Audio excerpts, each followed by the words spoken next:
नमस्कार दोस्तों, आपका स्वागत है ममता हिंदी कहानियां चैनल में। यहाँ पर आपको मिलेंगी दिलचस्प और रोचक कहानियां जो आपको सोचने पर मजबूर कर देंगी। अगर आपको हमारी कहानियां पसंद आए तो वीडियो को लाइक करें, चैनल को सब्सक्राइब करें और अपने सुझाव कमेंट में जरूर दें। आपके सहयोग से हमारा यह चैनल और भी लोगों तक पहुंच सकेगा। धन्यवाद। बहुत समय पहले की बात है। एक छोटे से गांव में एक किसान और उसकी पत्नी अपने 6 बेटों के साथ सादगी भरा जीवन व्यतीत कर रहे थे। दोनों खेतों में दिन रात मेहनत करते थे और अपने बच्चों का भरण पोषण कर रहे थे। संपत्ति का भंडार उनके पास नहीं था, लेकिन सीमित साधनों में भी वे संतुष्ट और खुशहाल थे। दिन में कठिन परिश्रम करते और रात में अपने बच्चों के साथ हंसी खुशी का समय बिताते। एक दिन किसान की पत्नी ने अपने 7वें संतान को जन्म दिया, पर दुर्भाग्यवश उसी समय उसकी मृत्यु हो गई। पत्नी के जाने के बाद किसान गहरे दुख में डूब गया, लेकिन बच्चों के प्रति अपनी जिम्मेदारियों के चलते उसने स्वयं को संभाला और माँ और पिता दोनों की भूमिका निभाने का संकल्प लिया। गांव के लोगों ने उसे दूसरी शादी का सुझाव दिया, लेकिन किसान ने ये कहते हुए इनकार कर दिया कि नई माँ से बच्चों को मातृत्व का वही स्नेह मिलेगा या नहीं, इस पर उसे संदेह था। इस तरह उसने एक माँ की भांति बच्चों की देखभाल की, उन्हें नहलाना, खाना खिलाना, स्कूल भेजना और हर एक कार्य करना। धीरे धीरे बच्चे बड़े होने लगे और शिक्षा ग्रहण करने लगे। समय के साथ बच्चे योग्य और पढ़े लिखे हो गए और किसान ने उनके विवाह की जिम्मेदारियों का निर्वहन भी किया। एक एक करके सभी बेटों का विवाह संपन्न हो गया और उनका जीवन बसता गया। परंतु अब किसान की वृद्धावस्था दस्तक दे रही थी। खेतों का कार्य उसके लिए कठिन होने लगा और उसे अपने बेटों के सहयोग की आवश्यकता महसूस होने लगी। दुर्भाग्यवश विवाह के बाद बेटों का ध्यान अपनी पत्नियों और अपनी नई नई जिम्मेदारियों में उलझ गया। वृद्ध किसान अब अकेला महसूस करने लगा और उसकी उपेक्षा होने लगी, क्योंकि बेटों की प्राथमिकताएं बदल चुकी थी। अब वह अपने गृहस्थी में लीन हो गए। बेबस किसान अब अकेलापन और निराधार जीवन बसर करने लगा, क्योंकि उसकी उम्र ढलने लगी थी। खेती करने में असमर्थ हो गया था और गांव के लोग उसकी स्थिति देखकर द्रवित हो जाते थे। सभी कहते, देखो, किसान ने अपना संपूर्ण जीवन अपने बेटों की परवरिश में समर्पित कर दिया और आज वे उसकी देखभाल तक नहीं कर रहे। वृद्ध किसान जब बीमार होता तो बहुएं उसकी उपेक्षा करती। कोई कहती, यह यहाँ गंदगी करेगा, तो कोई कहती, इसे घर से बाहर निकालो। अब बेचारा किसान अकेले में आंसू बहाता और उसकी पीड़ा किससे साझा करे। जिन्हें उसने संघर्ष और त्याग से पाला, वे आज उसे भूल चुके थे। किसान का एक पुराना मित्र जो 2-4 गांव दूर रहता था, जब किसान की दुर्दशा के बारे में जानता है तो उसे बुलावा भेजता है। किसान जब अपने मित्र से मिलने जाता है तो मित्र उसे एक योजना सुझाता है कि कैसे वह अपने घर में सम्मान बनाए रखे और बहू बेटे उसकी देखभाल करें। मित्र उसे 5 सोने की मोहरें और एक ताले वाला ट्रंक देता है, जिसमें केवल ईंट और पत्थर भरे होते हैं। वह कहता है, इसे अपने कमरे में ले जाकर बड़ा सा ताला लगाकर रख दो। जब भी कोई दरवाजा खटखटाए तो यह सोने की मोहरें हाथ में लेकर दरवाजा खोलना। किसान अपने मित्र की इस युक्ति से सहमत हो जाता है। वो बड़े कष्ट और थके हुए मन से उस भारी संदूक को अपने घर लेकर आता है। जब वह घर पहुंचता है और बहुओं को ट्रंक लाते हुए देखता है तो बड़ी बहू दूसरी बहू को बताती है, आज ससुर जी कुछ विशेष लेकर आए हैं। धीरे धीरे यह खबर घर की हर बहू तक पहुंच गई और वे आपस में फुसफुसाने लगी, देखो, ससुर जी के पास जरूर कोई बड़ी रकम या गुप्त संपत्ति है, तभी तो उन्होंने इतना भारी ताला लगाया है।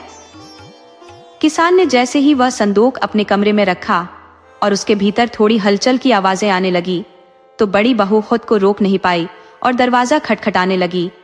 किसान ने अपने मित्र की बात का अनुसरण करते हुए 5 सोने की मोहरें हाथ में थाम ली और दरवाजा खोला। बड़ी बहू ने जब ससुर जी के हाथों में सोने की मोहरें देखी तो पूछ बैठी, पिताजी, आप ये क्या संभाल रहे हैं? किसान ने उत्तर दिया, बहू, ये मेरे एक पुराने मित्र द्वारा लौटाई गई कर्ज की रकम है। वह मित्र मुझसे वर्षों पहले उधार लेकर गया था और अब ब्याज सहित मुझे लौटाने आया है। मैं बस इसकी गिनती और सुरक्षा सुनिश्चित कर रहा हूँ, कहकर किसान ने दरवाजा फिर से बंद कर लिया। बड़ी बहू ने यह बात अन्य बहुओं और बेटों को जाकर बताई कि ससुर जी के पास अनुमान से कहीं अधिक धन है, जो उस भारी ट्रंक में सुरक्षित रखा हुआ है। अब अगले ही दिन से बहुओं और बेटों का व्यवहार पूरी तरह से बदल गया। सभी बेटे पिता की हर बात पर सहमति जताने लगे और उन्हें खुश रखने में जुट गए। बहुएं एक से बढ़कर एक पकवान बनाने लगी। कोई कहती, पिताजी थोड़ा दूध पी लीजिए, तो कोई कहती, चाय बना दूं? बेटों में होड़ लग गई कि कौन पिता की ज्यादा सेवा करेगा। उन्हें लगने लगा कि जिस बहू बेटे से पिताजी प्रसन्न होंगे, वही उनकी संपत्ति में हिस्सा पाएगा। धीरे धीरे किसान का जीवन सुखमय हो गया। उसे सम्मान मिलने लगा और हर कोई उसकी सेवा में तत्पर रहता। समय के साथ 5-6 वर्ष इसी प्रकार बीत गए। फिर एक दिन किसान बीमार पड़ गया। उसने अपने बेटों और बहुओं से इच्छा जताई कि जब उसका अंत समय आए तो उसकी ओर से 5 ब्राह्मणों को भोजन कराया जाए। सभी बेटे सहमति जताते हुए बोले, पिताजी आप जितने भी ब्राह्मण बुलाना चाहे बुला लीजिए, हम पूरी व्यवस्था करेंगे। और बहुएं भी तरह तरह के पकवान बनाने में जुट गई। उन्होंने त्वरित ही सारी तैयारियां पूरी कर दी। किसान ने आग्रह किया कि उसे 5 ब्राह्मणों को भोजन कराना है। उसी दिन ब्राह्मणों को निमंत्रण भेजा गया और 5 ग्रामीण ब्राह्मण किसान के घर भोजन के लिए पहुंचे। 7 बहुओं ने प्रेम पूर्वक ब्राह्मणों की सेवा की और तरह तरह के स्वादिष्ट पकवान बनाकर उन्हें खिलाया। ब्राह्मण इस आतिथ्य से अति प्रसन्न हुए। भोजन के उपरांत जब ब्राह्मण विदा लेने लगे तो किसान ने वे 5 सोने की मोहरें जो उसे मित्र द्वारा दी गई थी, एक एक कर ब्राह्मणों को दक्षिणा स्वरूप भेंट कर दी। ब्राह्मण अत्यधिक प्रसन्न होकर वहां से विदा हुए। अब किसान का बेटा यह सोचने लगा कि यदि इतनी मूल्यवान 5 मोहरें दान में दी जा सकती है, तो संदूक में न जाने कितनी और संपत्ति होगी। बेटे और बहू के मन में लालच पनपने लगा। वे अब बुढ़ापे में पिता का हर कार्य पूरी तन्मयता से करने लगे। कपड़े धोना, उन्हें नहलाना, हर छोटी बड़ी सेवा करना। कुछ समय पश्चात बूढ़े का देहांत हो गया। बूढ़े के निधन के बाद सभी 7 बेटे और बहुएं एकत्रित हुए। सभी भाइयों ने यह तय किया कि अब समय आ गया है कि वे उस संदूक का ताला खोलें जो उनके पिता के कमरे में रखा था, और जो भी संपत्ति होगी उसे आपस में बांट ले। हर कोई यह दावा कर रहा था कि उसने पिता की अधिक सेवा की है और इस आधार पर उसे अधिक हिस्सा मिलना चाहिए। भाइयों में विवाद बढ़ने लगा, लेकिन बड़ी बहू ने समझदारी दिखाते हुए सुझाव दिया कि यदि वे मिलजुल कर काम करते आए हैं तो अब भी संपत्ति को बराबर बांट लेना उचित होगा। इस प्रस्ताव पर सभी सहमत हो गए और अंततः 7 भाई बहू संदूक की ओर बढ़े। सभी ने उम्मीदों से भरी आंखों के साथ संदूक का ताला तोड़ा और भीतर झांका, लेकिन अंदर की सामग्री देखकर वे स्तब्ध रह गए। संदूक में सोने चांदी या गहनों के बजाय पत्थरों का ढेर भरा हुआ था। ये देखकर सभी को आभास हुआ कि उनके पिता ने उनके लालच को भांपते हुए यह चाल चली थी। वे क्रोधित और हताश महसूस कर रहे थे, मानो उनके पिता ने अंतिम समय में उन्हें एक गहरी सीख दे दी हो। उसी समय उनके पिता का एक पुराना मित्र वहां आ पहुंचा। उसने भाइयों को लज्जित करते हुए कहा, तुम लोगों को शर्म आनी चाहिए कि तुमने अपने पिता के समर्पण और त्याग को इतनी आसानी से भुला दिया। उस व्यक्ति ने अपने अकेलेपन को सहा, दूसरी शादी नहीं की ताकि तुम लोगों का बचपन सौतेली माँ के कष्टों से बचा रहे। उसने कभी तुम्हारे सुख और सुरक्षा में कोई कमी नहीं आने दी, और आज तुमने उसे अकेले छोड़कर बस धन के पीछे भागना शुरू कर दिया। उस मित्र की फटकार और गांव वालों की भर्त्सना ने भाइयों के दिलों को झकझोर दिया। उन्हें अपने लालच और स्वार्थ पर गहरा पश्चाताप हुआ। वे अपने पिता के मित्र से क्षमा मांगने लगे। उस मित्र ने कहा, मुझसे माफी मांगने से कुछ नहीं होगा। जो हो गया वह तो हो गया। यदि तुम सच में प्रायश्चित करना चाहते हो तो अपने अंदर सुधार लाओ, जैसे तुमने अपने पिता के साथ किया। कल को तुम्हारी संतानें भी तुम्हारे साथ वैसा ही व्यवहार करेंगी, यदि तुम भी इसी लालच में उनकी सेवा करोगे। इस चेतावनी ने भाइयों की आंखें खोल दी। उन्होंने यह संकल्प लिया कि अब वे निस्वार्थ भाव से एक दूसरे का सहारा बनेंगे, खेतों में परिश्रम करेंगे और मिलजुल कर अपना जीवन संवारेंगे।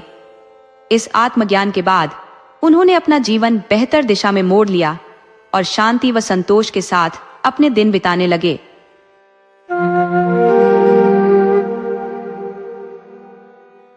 किसी शहर में एक सेठ रहता था जिसकी जिंदगी बड़े सुकून और संपन्नता से गुजर रही थी।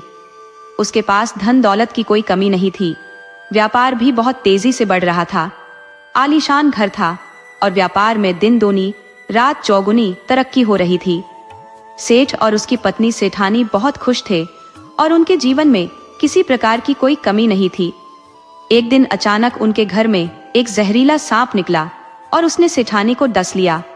सेठ ने फौरन सेठानी को कई हकीमों और वैद्यों को दिखाया, लेकिन सांप का जहर इतना तीव्र था कि कोई भी उसका इलाज नहीं कर पाया। आखिरकार सेठानी का निधन हो गया। सेठानी के चले जाने के बाद सेठ पूरी तरह से अकेला हो गया। वह कई दिनों तक शोक मनाता रहा। उसे सेठानी की बहुत याद आती थी। क्योंकि उनके कोई बच्चे नहीं थे, इसलिए उसका दुख और गहरा हो गया था। उसकी शादी को अभी ज्यादा वक्त भी नहीं हुआ था। बहुत दिनों तक दुखी रहने के बाद सेठ ने सोचा कि अब वह अपना ध्यान सिर्फ अपने काम में लगाएगा। लेकिन उसके रिश्तेदार और जान पहचान वाले लोग उस पर लगातार दबाव डालने लगे कि वह दूसरी शादी कर ले, क्योंकि उसकी उम्र अभी कम थी और घर में कोई संतान भी नहीं थी। शुरुआत में सेठ ने मना कर दिया।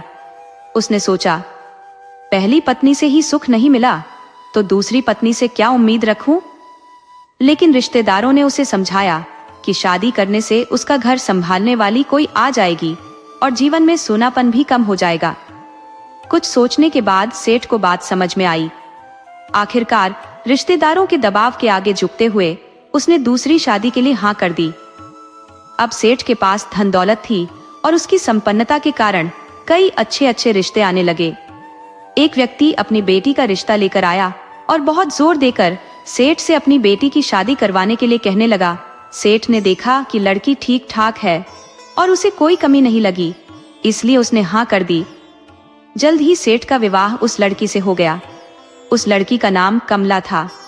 कमला सेठ से काफी छोटी थी और बेहद खूबसूरत थी। उसके माता पिता ने सिर्फ सेठ की दौलत के लालच में यह शादी करवाई थी। जब कमला अपनी ससुराल आई तो वह बहुत खुश थी। उसने कभी इतना ऐशो आराम नहीं देखा था। गरीब परिवार से आई कमला को सेठ के घर आकर हर तरह की सुविधाएं मिल गई और वह बड़े मजे से रहने लगी। सेठ भी खुश था कि उसके जीवन में फिर से पत्नी आ गई है और दोनों खुशी खुशी रहने लगे।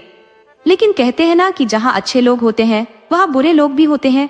उसी शहर में कुछ ऐसे आवारा लड़के थे जो घूमते फिरते ऐसे मौके की तलाश में रहते थे कि किसी की शादी हुई हो और वे वहां कोई गड़बड़ कर सके। उनमें से एक लड़का राकेश था। राकेश का कोई काम धंधा नहीं था। वह शराब पीता, जुआ खेलता और गलत आदतों में पड़ा रहता था। पैसों की कमी को पूरा करने के लिए वह चोरी छिपे गलत काम करता और लोगों को ब्लैकमेल भी करता था। राकेश ने सुना था कि औरतें मीठी मीठी बातों से जल्दी बहक जाती हैं और वह सोचने लगा कि इसी तरीके से वह कमला को अपने जाल में फंसा सकता है। राकेश ने कमला को अपने जाल में फंसाना शुरू कर दिया था। उसकी चिकनी चुपड़ी और लुभावनी बातों में आकर कमला भी धीरे धीरे उसकी तरफ खींचने लगी। सेठ जी जब दुकान पर जाते तब राकेश आकर कमला के पास बैठ जाता और हंसी मजाक करने लगता। धीरे धीरे वो दोनों इतने करीब आ गए कि सेठ जी को शक होने लगा कि कुछ गड़बड़ तो जरूर है। राकेश सेठ जी के घर की हर छोटी बड़ी बातें कमला से जानकर उन्हें सेठ जी के सामने ऐसे घुमा फिरा कर पेश करता कि सेठ जी को लगने लगा, ये आदमी मेरे घर के अंदर की बातें कैसे जानता है। धीरे धीरे सेठ जी का शक बढ़ता गया। एक दिन सेठ जी ने सोचा कि अब सच्चाई जाननी ही पड़ेगी। एक दिन जब सेठ जी घर लौटे तो देखा कि राकेश कमला के साथ बैठा है और दोनों बातचीत में लगे हैं। सेठ जी को देखकर राकेश घबरा गया और फुसफुसाते हुए बोला, भाभी जी मुझे कहीं छुपा दो वरना सेठ जी मुझे मार डालेंगे। कमला ने उसे पास पड़ी एक चादर में लपेटकर कोने में खड़ा कर दिया। सेठ जी अंदर आए और बोले, कमला मैं बर्फी लेकर आया हूँ, आओ बैठकर बर्फी खाएं। कमला ने सोचा अगर राकेश भी बर्फी खा ले तो अच्छा होता, लेकिन उसे बर्फी खिलाने का कोई रास्ता नहीं दिख रहा था। तभी कमला ने एक चाल चली। उसने सेठ जी से कहा, सेठ जी चलिए शर्त लगाते हैं, हम बर्फी फेंकेंगे, जिसकी बर्फी चादर के अंदर चली जाएगी वही उसे खा सकेगा। इस खेल में दोनों ने बर्फी फेंकनी शुरू की और राकेश चुपचाप चादर के अंदर से बर्फी खाने लगा। अगले दिन राकेश ने सेठ जी की दुकान पर जाकर बड़े मजे से यह किस्सा सुनाया। सेठ जी को पक्का यकीन हो गया कि राकेश उनके घर को बर्बाद करने पर तुला है। इसी दौरान एक दिन सेठ जी ने देखा कि राकेश उनसे किसी बीज के बारे में बहस कर रहा है। सेठ जी बोले, मैंने एक नया बीज देखा है जो तरबूज की बेल पर खरबूजे उगाता है। राकेश ने कहा, ऐसा बीज हो ही नहीं सकता। सेठ जी ने गुस्से में कहा, क्यों नहीं हो सकता? अगर मैं इसे साबित कर दूं तो मैं जो कहूंगा तुम वो करोगे। राकेश ने चालाकी से कहा, अगर मैं शर्त जीत गया तो जिस चीज पर भी मैं हाथ रखूंगा वो मेरी हो जाएगी। सेठ जी ने बिना सोचे समझे शर्त मान ली। राकेश ने कमला को बीजों को हल्का सा भूनने को कहा और उसने वैसा ही किया। बीज बो दिए गए लेकिन वो उगे नहीं। अब सेठ जी हार चुके थे। राकेश ने अगली सुबह आकर कहा, देखो सेठ जी, बीज नहीं उगे, इसलिए मैं शर्त जीत गया। अब मैं जिस चीज पर भी हाथ रखूंगा वो मेरी हो जाएगी। सेठ जी को अब अंदेशा हो गया था कि राकेश किस पर हाथ रखेगा और उन्होंने मन ही मन इस शर्त को मानने का निर्णय कर लिया। अब वे बहुत परेशान हो गईं। ऐसे समय में उन्हें अपने एक पुराने मित्र माधव की याद आई, जो गांव में हर किसी के झगड़े सुलझाने के लिए मशहूर थे। उनकी फुर्ती और समझदारी की वजह से लोग उन्हें प्यार से झगड़ा बैद कहने लगे थे, क्योंकि वे किसी भी मसले को झटपट हल कर देते थे। सेठ जी ने सोचा, क्यों ना अपने इस मित्र से मिल लिया जाए। सेठ जी अपने दोस्त को बुलाने के इरादे से चल पड़े, लेकिन जब वे उनके घर पहुंचे तो पता चला कि उनके मित्र अपने बेटे की ससुराल गए हुए हैं और यह नहीं पता कब लौटेंगे। उन्हें वहां भी किसी झगड़े को सुलझाने के लिए बुलाया गया था। सेठ जी ने उनके घर वालों से पता लिया और बिना समय गंवाए सीधे उनके बेटे की ससुराल की ओर चल पड़े। चलते चलते सेठ जी गांव के बाहर पहुंचे, लेकिन चूंकि वे कभी उस गांव में पहले नहीं आए थे, उन्हें रास्ते का कोई अंदाजा नहीं था। कुछ चरवाहे अपने मवेशियों को चराते दिखे तो उन्होंने उनसे गांव का नाम पूछा और कहा, हमें उस घर का रास्ता बता दो जहां मेरे मित्र गए हैं, बदले में मैं तुम्हें बहुत सारा गुड़ दूंगा। चरवाहों ने रास्ता बता दिया और तुरंत बोले, लाओ बहुत सा गुड़।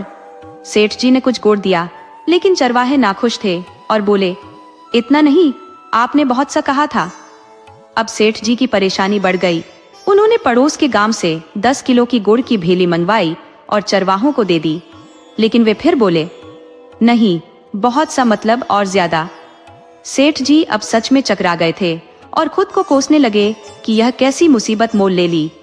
तभी उन्होंने देखा कि उनका मित्र झगड़ा बैद उनकी ओर आ रहा है। सेठ जी लपकते हुए उनके पास पहुंचे। दोनों मित्रों ने एक दूसरे को गले लगाया। सेठ जी ने बताया, मैं यहाँ तुमसे मिलने आया था, लेकिन इस चरवाहे ने मुझे फंसा दिया। मैंने कहा था कि मैं इसे बहुत सारा गुड़ दूंगा और अब ये बार बार और मांग रहा है। झगड़ा बैद मुस्कुराया। उसने तुरंत स्थिति भांप ली और चरवाहे से पूछा, ये बताओ, इनमें से बहुत सा गुड़ कौन सा है?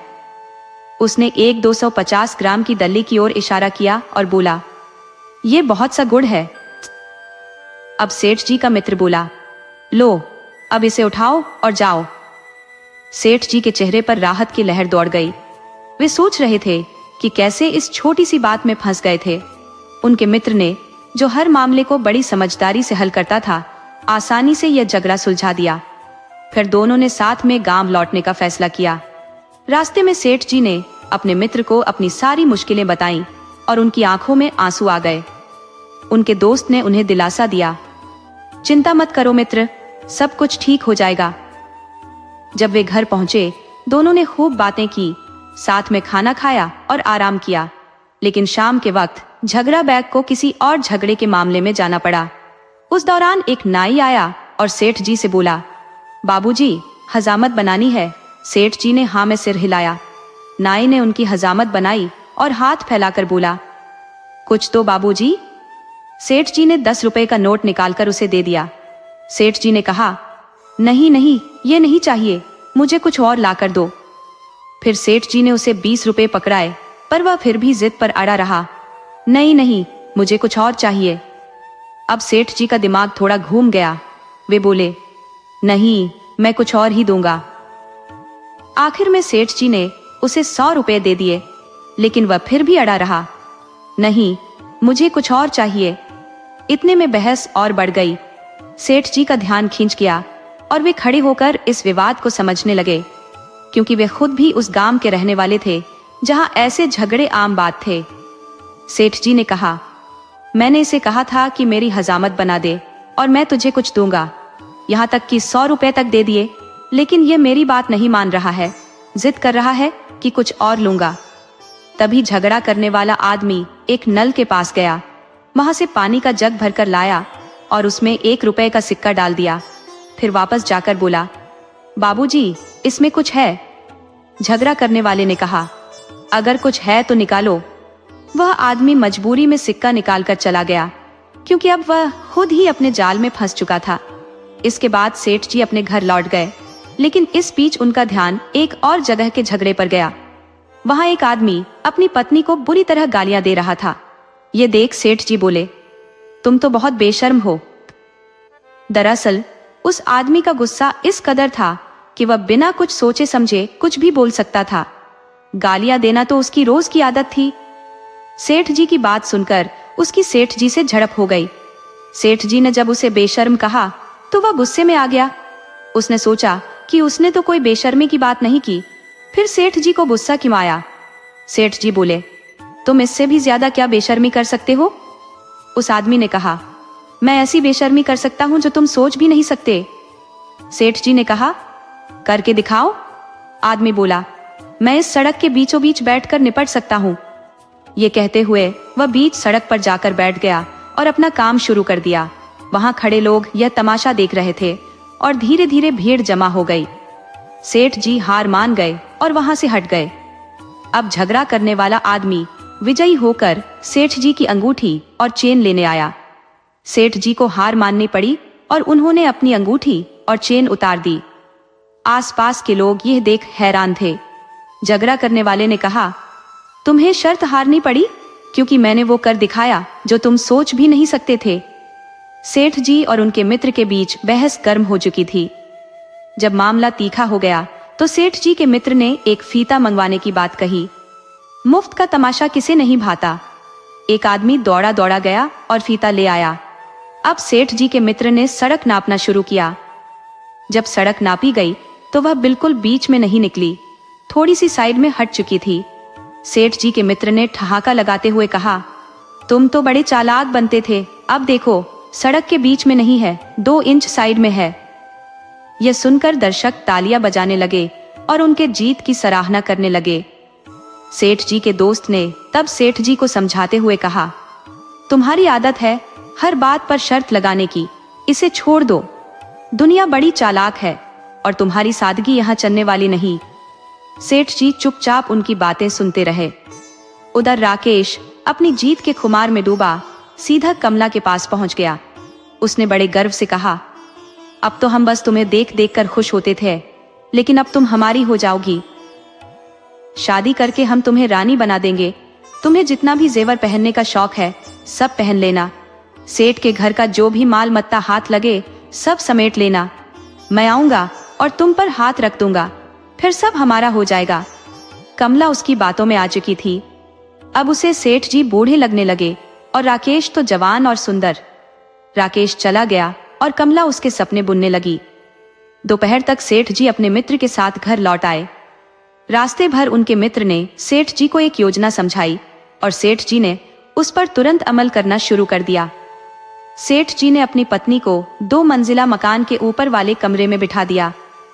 इधर राकेश खुशी से उछल रहा था, उसे धैर्य ही नहीं हो रहा था। थोड़ी ही देर में वह आ गया और लोगों को इकट्ठा करके पंचायत शुरू कर दी। पंचायत में जब झगड़ा सामने आया तो पंच ने कहा, शर्त के मुताबिक अब सबसे पहले जिस चीज पर हाथ रखना है रखो, वह तुम्हारी हो जाएगी।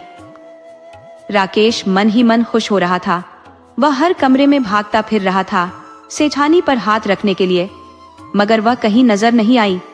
वह परेशान हो गया, लेकिन कुछ कह भी नहीं पा रहा था। उधर सेठानी भी घबराई हुई थी कि अगर वो नहीं मिली तो खेल बिगड़ जाएगा। तभी उन्होंने अपनी पायल की झंकार बजाई। राकेश ने जैसे ही पायल की आवाज सुनी, उसके चेहरे पर चमक आ गई। वो समझ गया कि सेठानी छत पर है।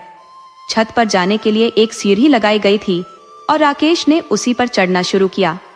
पहला डंडा चढ़ा, फिर दूसरा, और जैसे ही वह तीसरे पर चढ़ा, एक गरजती आवाज आई, खबरदार, अगर अब एक भी डंडा चढ़ा तो। राकेश चौंक गया। सेठ जी का मित्र हाथ में लाठी ली खड़ा था। उसने कहा, तुमने पहले डंडे पर हाथ रखा, हमने कुछ नहीं कहा, फिर दूसरे पर भी रख दिया, हमने तब भी कुछ नहीं कहा, मगर अब जब तुम तीसरे पर भी हाथ रख रहे हो, ये बेईमानी है। राकेश वहीं रुक गया। समझ गया कि चालाकी का खेल अब उसके हाथ से फिसल चुका है। सेठ जी की नजर उस मुस्तैद नौकर पर गई जो बिल्कुल सीधा खड़ा था। सेठ जी ने गुस्से से कहा, क्या देख रहे हो? सीढ़ी के 3 डंडे निकालो और इसे दे दो। हम अब और बेईमानी नहीं सह सकते। सही में तो इसे एक ही डंडा मिलता, पर इसकी चालाकी हमें पसंद नहीं आई। नौकर ने सीढ़ी के 3 डंडे उखाड़े और राकेश को थमा दिए। राकेश सिर झुकाए हुए वहां से चुपचाप चला गया, पर मन ही मन उसकी हालत बुरी हो रही थी। सोच रहा था, ये क्या हो गया? ये बुरा झगड़ा बीच में आकर कैसे मेरी जिंदगी में तूफान खड़ा कर गया? राकेश के घर मेहमान आए हुए थे। राकेश खुद घर पर नहीं था, वह अपने काम से बाहर गया हुआ था। घर पर बस उसकी माँ, पत्नी, 2 छोटे बच्चे और बूढ़े पिता थे। मेहमान काफी प्रभावशाली व्यक्तित्व वाले थे, जिन्होंने आते ही अपना परिचय दिया। वे रिश्तेदारी में सेठ जी के मित्र निकले और राकेश के पिता से बोले, भाई साहब, आपने हमें पहचाना? राकेश के पिता ने अपनी धुंधली आंखों से उन्हें पहचानने की कोशिश की, पर वे समझ नहीं पाए। मेहमान बोले, मैं गंगादीन का साला हूँ, सुंदर। क्या आपको याद आया? मैं बहू की विदाई के लिए आया था और सोचा कि आपसे मिल लूं। राकेश की बहू घर के अंदर गई और बदबू से नाक सिकोड़ते हुए उल्टी करने से बची। घर की हालत काफी खराब थी। फटे हाल कपड़े पहने 2 बच्चे घूम रहे थे और राकेश की पत्नी भी काफी दयनीय स्थिति में थी। कुछ देर में बहू की राकेश की पत्नी से बात होने लगी। औरतें एक दूसरे से जल्दी घुल मिल जाती हैं। बहू ने धीरे से पूछा, तुम्हारी ये हालत क्यों है बहन? राकेश की पत्नी फूट फूट कर रोने लगी। उसने बताया कि उसका पति निकम्मा, जुआरी और शराबी है। वो कोई काम नहीं करता, बस लोगों को धोखा देकर जी रहा है। कुछ समय तक उसने सेठ जी और उनकी पत्नी को बेवकूफ बनाया, जिससे वह अपनी आदतें पूरी करता रहा, पर अब कुछ नहीं बचा।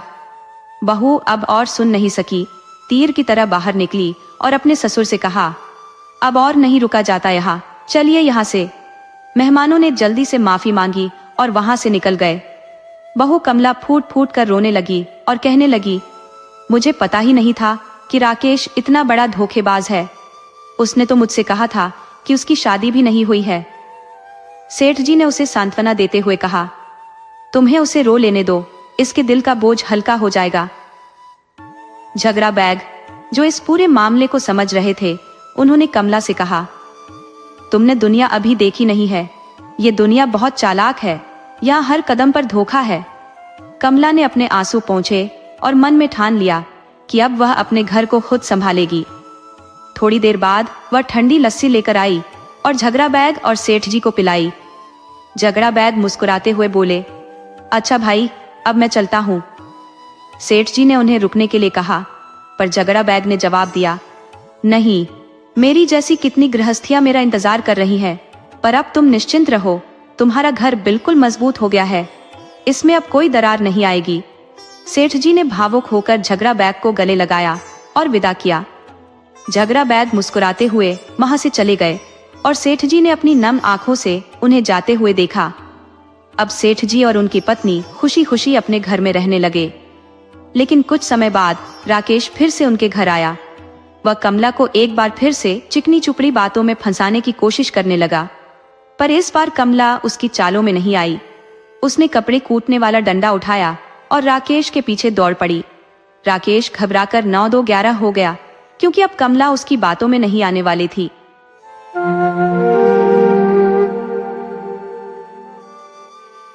बहुत समय पहले की बात है। एक छोटा सा गांव था। उस गांव में एक विधवा औरत अपने 2 बेटों और उनकी पत्नियों के साथ रहती थी। घर में धन धान्य की कोई बहुतायत नहीं थी, परंतु दोनों बेटे जब प्रदेश जाकर मेहनत से कमाई कर लाते तो घर में किसी प्रकार की कमी नहीं रहती थी। दोनों भाइयों की शादी हो चुकी थी और उनकी पत्नियां अपनी सास के साथ घर में रहती थी, जबकि दोनों भाई परदेश चले जाते थे। लेकिन वो दोनों बहुएं देवरानी और जेठानी अपनी सास के साथ रहकर भी आपस में बिल्कुल भी नहीं बनती थी। छोटी छोटी बातों पर लड़ाई झगड़े होना उनके रोजमर्रा का हिस्सा बन गया था। हर दिन घर में चिक चिक और हंगामा मचा रहता। बुढ़िया, जो उनकी सास थी, उन्हें समझाने की पूरी कोशिश करती, पर उनकी बातों का उन बहुओं पर कोई असर नहीं होता था। जब भी झगड़ा होता, बुढ़िया समझाने बैठती, पर जिसके साथ गलती होती वह उल्टा बुढ़िया से ही लड़ने लगती। अगर छोटी बहू की गलती होती और बुढ़िया उसे समझाती, तो छोटी बहू बुढ़िया के साथ ही बहस करने लगती। अगर बड़ी बहू की गलती होती तो बड़ी बहू भी बुढ़िया से झगड़ने लगती। अब बुढ़िया परेशान होकर थक चुकी थी। वह इन झगड़ों से इतनी तंग आ गई थी कि उसने एक उपाय निकाला। जब भी दोनों बहुओं के बीच झगड़ा होता, बुढ़िया जंगल में पशुओं के लिए चारा लेने चली जाती। उसे विश्वास था कि जब तक वे लड़ती रहेंगी, एक समय के बाद खुद ही शांत हो जाएंगी। वह सोचती थी, आखिर कब तक लड़ेंगी? बुढ़िया का स्वभाव बहुत ही दयालु और परोपकारी था। पूरे मोहल्ले में उसकी तारीफ होती थी। सिर्फ उसकी बहुएं ही उसकी बातों का मान नहीं रखती थी। बुढ़िया भगवान की बड़ी भक्त थी। वह नियमित पूजा पाठ करती और हमेशा भगवान से यही प्रार्थना करती, हे प्रभु, मेरे दोनों बेटे प्रदेश में हैं और मेरी बहुएं सास के साथ रहकर क्यों इतनी लड़ती हैं? इन्हें सद्बुद्धि दो। पर बहुओं पर उसकी प्रार्थनाओं का कोई असर नहीं होता था। एक दिन बुढ़िया माई तंग आकर घास काटने के लिए खेत चली गई। जब वह जंगल में घास काट रही थी, तभी उसके सामने अचानक एक सांप आ गया। सांप को देखकर बुढ़िया का दिल कांपने लगा। डर से उसके पसीने छूटने लगे, क्योंकि सांप देखकर तो कोई भी भयभीत हो जाएगा। तभी वह सांप इंसानी आवाज में बोला, माई, तुम डर मत, मैं तुम्हें नुकसान नहीं पहुंचाऊंगा। कई दिनों से भूखा हूं, अगर जल्द ही कुछ खाने को नहीं मिला तो मेरे प्राण निकल जाएंगे। सांप को इंसानी भाषा में बोलते देख बुढ़िया माई की आंखें आश्चर्य से फैल गई। उसे विश्वास नहीं हो रहा था कि यह सच है या कोई सपना। तभी सांप फिर बोला, माई, मुझे कुछ खाने के लिए दे दो, कई दिनों से कुछ नहीं खाया है। बुढ़िया ने हाथ जोड़कर कहा, तुम मुझे काटोगे तो नहीं? सांप ने जवाब दिया, नहीं माई, मैं तुम्हें नहीं काटूंगा। मैं एक राजकुमार हूं जिसे श्राप मिला है। जब मेरा 21 साल का समय पूरा होगा तो मैं फिर से राजकुमार बन जाऊंगा। आमना सस्तौती हाथ। यह सुनकर बुढ़िया को थोड़ी राहत मिली। उसने सांप से कहा, नाग देवता, आज मेरे पास तुम्हारे लिए कुछ नहीं है, लेकिन कल इसी समय मैं यहाँ आकर तुम्हारे लिए दूध लेकर आऊंगी। नाग देवता ने सहमति में सिर हिलाया और कहा, माए, पहले मैं एक आश्रम में रहता था जहां एक ऋषि मेरी देखभाल करते थे, पर अब मैं यहाँ हूं और भूख से मेरी हालत खराब है। बुढ़िया माई ने सांप को वचन दिया कि वह अगले दिन जरूर कुछ खाने के लिए लाएगी और वहां से चल पड़ी। उन्होंने ही मुझे पाला है, मेरे लिए दूध लाकर पिलाते थे। उनके आश्रम में एक गाय बंधी थी, लेकिन अब जो ऋषि बाबा थे उनका देहांत हो चुका है। गाय की भी अब कोई देखभाल नहीं करता, कौन उसका दूध निकाले? बेचारी गाय भूखी प्यासी पड़ी रहती है। बुढ़िया माई को उस पर बहुत दया आई। माई ने कहा, ठीक है, मैं कल तुम्हारे लिए दूध लेकर आऊंगी। बुढ़िया अपने घर गई और जब रसोई में पहुंची तो देखा कि वहां थोड़ा दूध रखा हुआ है। अगले दिन जब वह जंगल जानवरों के लिए चारा लेने जा रही थी, तो उसने छोटी बहू की रसोई से एक कटोरे में दूध चुपचाप भर लिया और निकल पड़ी। जंगल पहुंचकर उसने वो दूध सांप को पिला दिया। सांप बहुत खुश हुआ और बोला, माई, तुम रोज यहाँ आ जाना, मैं तुम्हें हर रोज दूध पिला दूंगा। जब छोटी बहू ने अपनी रसोई में देखा कि दूध कम है, तो उसने कहा, दूध कहाँ गया? बुढ़िया माई चालाकी से कभी बड़ी बहू की रसोई से तो कभी छोटी बहू की रसोई से दूध चुपचाप उठाकर ले जाती थी। उसे डर था कि अगर बहुओं को पता चला तो घर में कोहराम मच जाएगा। एक दिन देवरानी जेठानी आपस में बातें करने लगी कि उनकी रसोई का दूध गायब हो रहा है। जेठानी कहने लगी, मेरे यहाँ से भी दूध गायब हो जाता है? देवरानी ने भी कहा, हाँ, मेरे यहाँ भी दूध का पता नहीं चलता। मैं उबाल कर ठंडा करने रखती हूँ और वो आधा हो जाता है। दोनों को लगा कि घर में कोई और नहीं, सास ही दूध चोरी करती है। जब सास घर आई तो बहुओं के चेहरे पर गुस्सा साफ दिख रहा था। बुढ़िया माई समझ गई कि कुछ गड़बड़ है, लेकिन वो चुपचाप अपने काम में लग गई। तभी बहुओं ने पूछा, माँ जी, हमारे रसोई से दूध कहाँ चला जाता है? बुढ़िया ने उन्हें बहलाने की कोशिश की। अरे दूध कहाँ जाएगा, तुम ही भूल जाती होंगी या बच्चों ने पी लिया होगा। लेकिन बहुएं तो बड़ी चतुर थी। उन्होंने सास की बात मानने से इनकार कर दिया और सोचा कि अब उस पर नजर रखनी होगी। अगले दिन बहुओं ने सास पर नजर रखनी शुरू कर दी। बुढ़िया बेचारी अपने सीधे मन से दूध चुरा रही थी। तभी बहुओं ने उसे पकड़ लिया। उन्होंने फटाक से टोक दिया, अच्छा माँ जी, आप ही दूध चुराती है?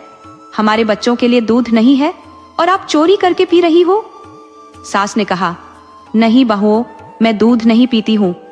मैं एक नाग के लिए दूध ले जाती हूँ जो बेचारा भूखा रहता है, उसका कोई नहीं है। बहुओं को यकीन नहीं हुआ। उन्हें लगा कि सास झूठ बोल रही है और अपने लिए दूध चुरा रही है। उन्होंने तय किया कि वे सास का पीछा करेंगी और देखेंगी कि वह सच बोल रही है या झूठ। बुढ़िया माई बेफिक्र होकर नाग को दूध देने जा रही थी। उसे क्या पता था कि उसकी बहुएं उसके पीछे पीछे आ रही हैं। जब सास पहुंची तो नाग देवता बैठे हुए थे। उसने उनके सामने दूध का कटोरा रखा और नाग दूध पीने लगा। बहुएं यह देखकर दंग रह गईं। उन्होंने अपने जीवन में इतना बड़ा सांप कभी नहीं देखा था। उसे देखकर उनकी आंखें फटी की फटी रह गई। फिर एक बार ब्राह्मण के उपदेश ने उसे संकट से उबार लिया। उसने अपने माथे से पसीना पोंछा और बिस्तर को पहले की तरह व्यवस्थित कर दिया। अब वह गहरी निराशा के अंधकार में डूब गया था। उसे पूरी तरह से एहसास हो गया था कि ठगों के घर से बाहर निकलना मुश्किल ही नहीं बल्कि नामुमकिन था, लेकिन उसे किसी भी तरह से वहां से बाहर निकलना था। उसने चारों ओर देखा। उस कक्ष में एक खिड़की दिखी, परंतु जैसे ही उसने खिड़की खोली, पता चला कि मकान जमीन से कम 20 फीट ऊंचा था। वहां तक पहुंचना अत्यंत कठिन था। उसने निराश होकर खिड़की को बंद कर दिया। उधर यशवर्धन के कढ़ाई में नहीं गिरने के बाद ठाकुर और उसकी बेटी, छोटी बेटी रूपवती के कमरे में गए, जो अपने बाल संवार रही थी। वह अत्यंत सुंदर थी और किसी भी युवा के लिए सम्मोहक थी। उसकी काबिलियत का अंदाजा इस बात से लगाना आसान था कि जब ठग परिवार किसी को भी अपने जाल में नहीं फंसा पाता था, तब वह रूपवती ही होती थी जो पूरी दक्षता से काम करती थी। वह ठग परिवार की सबसे कुशल ठगनी थी, जिसकी खूबसूरती के साथ उसकी निर्दयता भी बराबर की थी। उसने न जाने कितने निर्दोषों की जान ली थी। जैसे ही उसका पिता उसके पास पहुंचा, रूपवती ने एक शैतानी मुस्कान के साथ कहा, पिताजी, कभी तो खुद से काम कर लिया कीजिए। आप और दीदी जब भी कोई बड़ा मामला आता है, उसे सुलझाने का काम मुझ पर ही डाल देते हैं। उसकी बड़ी बहन अनंत प्रिय ने कहा, क्या करें, छुटकी आज बेहद चालाक है। पहला तो यह कि हम अभी तक नहीं जान पाए कि उसने अपना धन कहाँ छिपा रखा है। दूसरा, उसने हमारी दोनों योजनाओं को असफल कर दिया है। रूपवती ने कहा, ठीक है, कोई बात नहीं, मैं जाती हूँ। मैं देखती हूँ कि वह इस रूपवती के रूप से कैसे प्रभावित होकर सच सच नहीं बता देता। ठग ने कहा, हाँ बेटी, जाओ, मेरा आशीर्वाद तुम्हारे साथ है। उसने पिताजी की बात मानते हुए एक बड़ा खंजर लिया और उसे अपनी कमर में छिपा लिया। साथ ही उसने एक बेहोशी की दवा की डिबिया भी अपने साथ ले ली। फिर उसने एक दूध का गिलास हाथ में लिया और यशवर्धन के कक्ष की ओर बढ़ी। यशवर्धन उदासी के गर्त में बैठा था। उस घर से बाहर निकलने की योजना बना रहा था, परंतु कोई विचार नहीं आ रहा था। वह गहरी चिंता में था। अचानक दरवाजे पर दस्तक की आवाज आई। यशवर्धन डरते हुए दरवाजे की ओर बढ़ा और कांपती आवाज में पूछा, कौन है? बाहर से आवाज आई, मैं रूपवती हूँ, आपके लिए दूध लेकर आई हूँ। यशवर्धन ने जवाब दिया, मैं दूध नहीं पीता हूँ।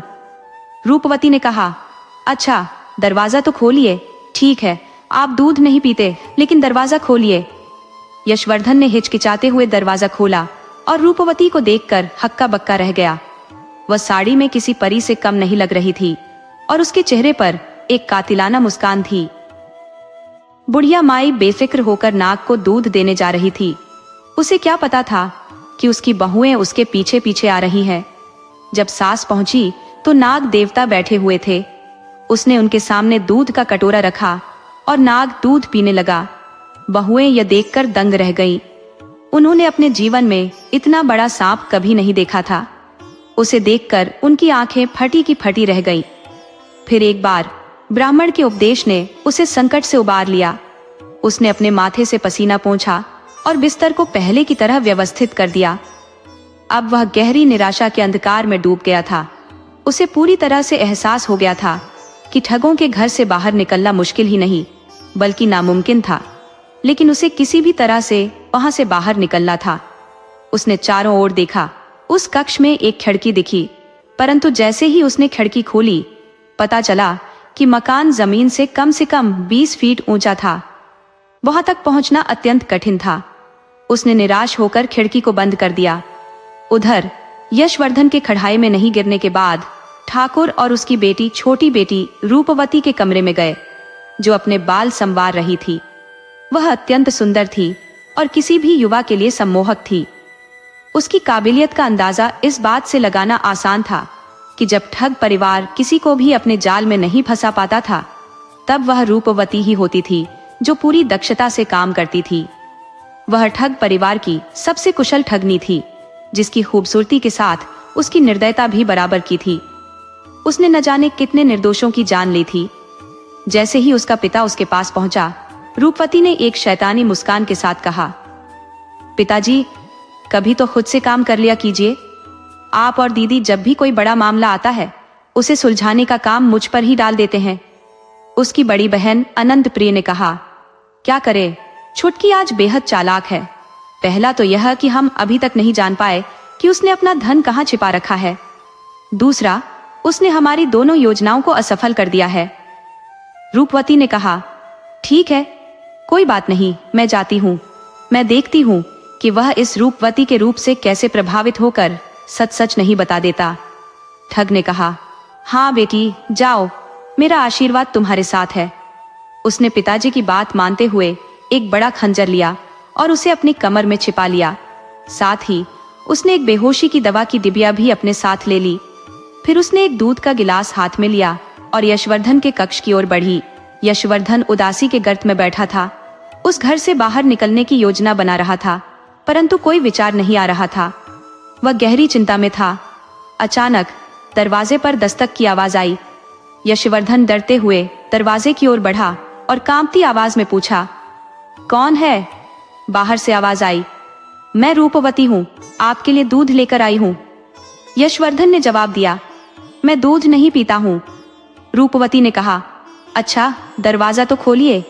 ठीक है, आप दूध नहीं पीते, लेकिन दरवाजा खोलिए। यशवर्धन ने हिचकिचाते हुए दरवाजा खोला और रूपवती को देखकर हक्का बक्का रह गया।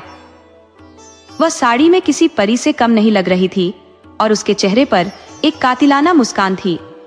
रूपवती ने दरवाजा बंद किया और मुस्कुराते हुए कहा, आप अब तक सोए नहीं। मेरी बहन ने आपके लिए कितना सुंदर बिस्तर सजाया है। यशवर्धन ने कहा, हाँ, यह बहुत अच्छा है। आपकी बहन ने हमारे लिए बहुत अच्छा खाना बनाया।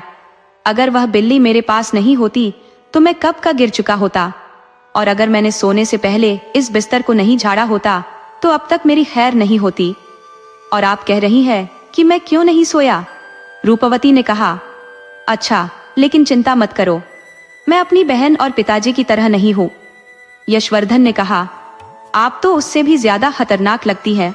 अब शायद दूध में मेरे लिए जहर मिलाकर लाई है। रूपवती ने उत्तर दिया, ऐसा कुछ नहीं है, मैं सच बोल रही हूँ। मैं बिल्कुल वैसी नहीं हूँ और इस दूध में कोई जहर नहीं है। यशवर्धन ने पूछा, मैं कैसे विश्वास करूं? रूपवती ने कहा, अच्छा, कोई बात नहीं। यदि मैं इस दूध का एक घूंट पीकर दिखाऊं तो क्या आप यकीन करेंगे? यशवर्धन ने कहा, हाँ, अगर आप पीकर दिखाएंगी तो यकीन हो जाएगा। रूपवती ने दूध का एक घूंट पी लिया और यशवर्धन ध्यान से उसे देख रहा था। जब उसे यह यकीन हो गया कि दूध में जहर नहीं है, तो उसने जल्दी से रूपवती के हाथों से दूध का गिलास छीन लिया और एक ही बार में सारा दूध पी लिया। यशवर्धन ने कहा, आप यह गिलास क्यों लाई है? मुझे भूख लगी है। एक और गिलास ले आती तो बड़ी मेहरबानी होती। रूपवती ने शैतानी मुस्कान के साथ कहा, अच्छा, लेकिन मैं यहाँ दूध पिलाने नहीं आई हूँ। मुझे आपसे एक जरूरी बात करनी है। यशवर्धन ने पूछा, क्या? रूपवती ने कहा, मैंने सुना है कि आपके पास धन है। मैं बिना गोलमोल बात किए सीधे मुद्दे पर आऊंगी। आपके पास जो भी धन है वह निकाल कर मुझे दे दीजिए। मैं अपने पिताजी से कहकर आपको यहाँ से आजाद करवा दूंगी। यशवर्धन ने उत्तर दिया, लेकिन मेरे पास कोई धन नहीं है। मैं तो एक गरीब आदमी हूँ, मेरे पास पैसे कहाँ से आएंगे? रूपवती ने गुस्से में खंजर निकालते हुए कहा, चुपचाप मुझे धन दे दो, नहीं तो मैं इसे तुम्हारे पेट में घुसा दूंगी। यशवर्धन ने कहा, तुम इतनी खूबसूरत हो, तुम्हें गुस्सा क्यों? यह उम्र खंजर से हत्या करने की नहीं है। मैं तो तुम्हें अपना दिल दे चुका हूँ। रूपवती ने कहा, अपना दिल अपने पास ही रखो, मुझे पैसे के सिवाय कुछ और नहीं चाहिए। मुझे बेकार की चीजें पसंद नहीं है। चुपचाप धन निकाल लो, वरना मैं तुम्हें जान से मार दूंगी। यशवर्धन ने कहा, अरे ये क्या बात हुई? लेकिन अगर तुमने मुझे मार दिया तो तुम कभी खुश नहीं रह पाओगी, क्योंकि मेरे मरने के बाद भी मैं तुम्हें मारकर भी कुछ नहीं दूंगा। तुम्हें केवल दुख रहेगा कि तुमने एक गरीब आदमी को क्यों मारा। यस, आप देवता, हम यहाँ रह तो जाएंगे, लेकिन बिना खाने के तो हम जीते जी भूख से मर जाएंगे। यहाँ खाने पीने का कोई ठिकाना नहीं, सिर पर छत है, पर अगर पेट में दाना नहीं तो जीना मुश्किल है। तभी वह सांप बोला, बूढ़ी माँ, अब से तुम मेरी माँ हो और मैं तुम्हारा बेटा। मान लो कि यह सांप तुम्हारा ही पुत्र है। बुढ़िया माई बोली, ठीक है बेटे, आज से तुम मेरे लिए सपूत है। सांप ने कहा, माँ घबराओ मत, ये वही ऋषि का आश्रम है जहां मैं पला बड़ा हूँ। ऋषि जी अब नहीं रहे, लेकिन इस आश्रम पर माता अन्नपूर्णा का आशीर्वाद है। ऋषि जी की दिव्य शक्तियों से यहाँ अनाज और फल सब्जियां कभी खत्म नहीं होते। सांप ने आश्रम की हर वो जगह बुढ़िया को दिखाई जहां से भोजन की व्यवस्था होती थी। अब बुढ़िया माई और वह सांप दोनों वहीं रहने लगे। जो बेचारी गाय थी वह भी वहीं आ गई। बुढ़िया माई उसकी सेवा करती और रोज उसे दूध पिलाती। दूध का एक हिस्सा सांप के लिए रखती, जो बचता वो खुद पी लेती। रसोई में जो पात्र रखा था उसमें कभी अनाज खत्म ही नहीं होता था, क्योंकि माता अन्नपूर्णा स्वयं वहां निवास करती थी। समय यूं ही हंसी खुशी बीतने लगा। एक दिन सांप कहीं बाहर गया, जैसे वह रोज जाता था, लेकिन इस बार दिन ढलने के बाद भी नहीं लौटा। बुढ़िया माई उसका इंतजार करती रही। सुबह से दोपहर और फिर शाम हो गई, लेकिन वह नहीं आया। अब रात भी बीत गई और सांप नहीं लौटा।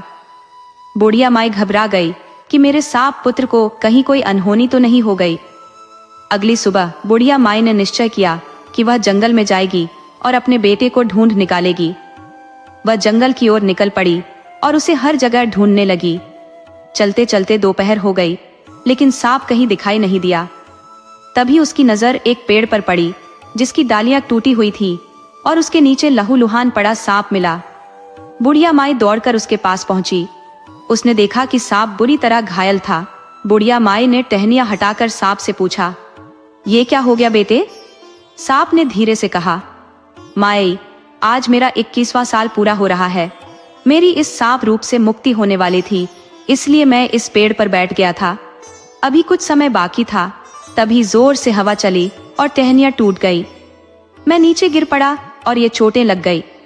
बुढ़िया माई उसे आश्रम वापस ले आई और जंगल की जड़ी बूटियों का लेप बनाकर उसके घावों पर लगाया। उसे इन औषधियों का अच्छा ज्ञान था, जैसा गांव की औरतों के पास होता है। जड़ी बूटियां लगाते ही सांप को राहत मिली। आज उसका 21वां साल खत्म हो रहा था। धीरे धीरे उसका शरीर मनुष्य रूप में बदलने लगा। यह देखकर बुढ़िया माई आश्चर्य में पड़ गई। वह सांप अब एक सुंदर राजकुमार बन चुका था, इतना सुंदर कि बुढ़िया माई ने ऐसा रूप पहले कभी नहीं देखा था। राजकुमार ने बुढ़िया के पैर छुए और कहा, माँ, मैं तुम्हारा ऋणी हूँ। बुढ़िया माई ने उसे गले से लगा लिया। कुछ दिन आश्रम में रहने के बाद बुढ़िया माई ने कहा, बेटे, तूने बताया था कि तू कोई राजकुमार है, तो चल अब हम तेरे माता पिता को ढूंढते हैं। राजकुमार ने ठंडी सांस भरते हुए कहा, माँ, उन माता पिता को ढूंढकर क्या करूंगा जिन्होंने मुझे जन्म लेते ही जंगल में मरने के लिए छोड़ दिया? बुढ़िया माई ने उसे समझाया, चल बेटा, देख तो सही, शायद हमारी धारणा गलत हो सकता है सच्चाई कुछ और हो। कहानी शुरू होती है एक ऐसे लड़के की जिसकी जन्म से ही हालत कुछ अजीब थी। वो बच्चा दरअसल एक श्राप की वजह से सांप के रूप में पैदा हुआ था। अब सोचिए, कोई माता पिता अपनी संतान को सांप के रूप में देखे तो क्या हाल होगा उनका। रानी और राजा ने घबराहट में उस बच्चे को जंगल में छोड़ दिया था। उन्हें डर था कि लोग उनके इस हाल पर हंसी उड़ाएंगे। कई साल बीत गए। अब वो लड़का एक इंसान के रूप में वापस बदल चुका था, लेकिन वो जानता नहीं था कि वो उसी राज्य का राजकुमार था। एक दिन वो और वो बुढ़िया जिसने उसे पाला था उस नगर में पहुंचते हैं जहां से उसकी असली कहानी शुरू होती है। नगर के लोग उस लड़के को देखकर कहते हैं, वाह कितना सुंदर है ये लड़का, इसे तो हमारे राज्य का राजकुमार होना चाहिए। उसे धीरे धीरे सब बातें समझ में आने लगती हैं। ऋषि ने जो कुछ उसे बताया था वो सब सच था। तब वो लड़का और बुढ़िया महल के अंदर चले जाते हैं। वहां महामंत्री ने उन्हें अंदर बुलाया और पूछा, बताओ क्या समस्या है। बुढ़िया और वो लड़का दोनों कहते हैं, हम राजा और रानी से मिलना चाहते हैं। महामंत्री ने कहा, यह संभव नहीं है। राजा और रानी 21 साल से अपने बेटे के गम में डूबे हुए हैं। फिर उन्होंने बताया कि 21 साल पहले रानी ने एक बच्चे को जन्म दिया था जो एक सांप था। राजा रानी को डर था कि लोग क्या कहेंगे, इसीलिए उन्होंने उस बच्चे को जंगल में छोड़ दिया। लेकिन एक ऋषि ने भविष्यवाणी की थी कि 21 साल बाद वो बच्चा इंसान बन जाएगा और राज्य का राजकुमार बनेगा। अब जब लड़के की उम्र 21 साल हो चुकी थी, महामंत्री कहता है, मैं उस दिन का इंतजार कर रहा हूँ कि राजकुमार कब आएगा और अपना राज्य संभालेगा। लड़का और बुढ़िया जिद करते हैं कि उन्हें राजा और रानी से मिलाया जाए। महामंत्री उन्हें राजा और रानी के पास ले जाता है, जो कई सालों से बीमार थे और एक कोठरी में बंद थे। जैसे ही लड़का राजा रानी के पास पहुंचता है, वो उनके चरण छूता है। राजा और रानी हैरान होते हैं कि ये कौन है जो हमारे पैर छू रहा है। तब लड़का कहता है, मैं आपका ही बेटा हूँ जिसे आपने जन्म दिया था, लेकिन सांप के रूप में देखकर छोड़ दिया था। आज मैं इंसान बनकर वापस आया हूँ। राजा और रानी की आंखों में आंसू आ जाते हैं।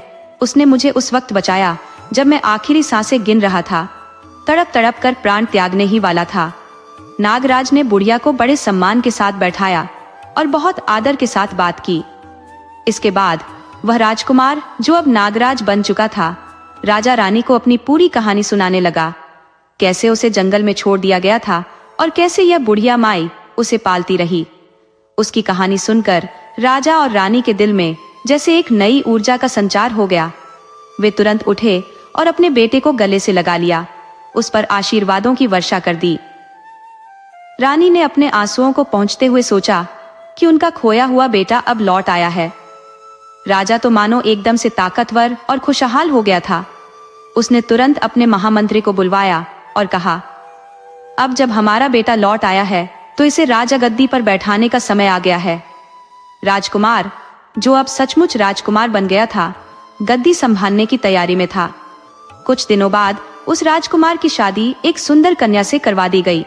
वहीं बुढ़िया माई, जिसने उसे बचाया और पाला, अब राजमहल में ही उसके साथ रहने लगी। राजकुमार ने गर्व से कहा, जिस माँ ने जन्म दिया उससे बड़ी वह माँ है जिसने जीवन बचाया।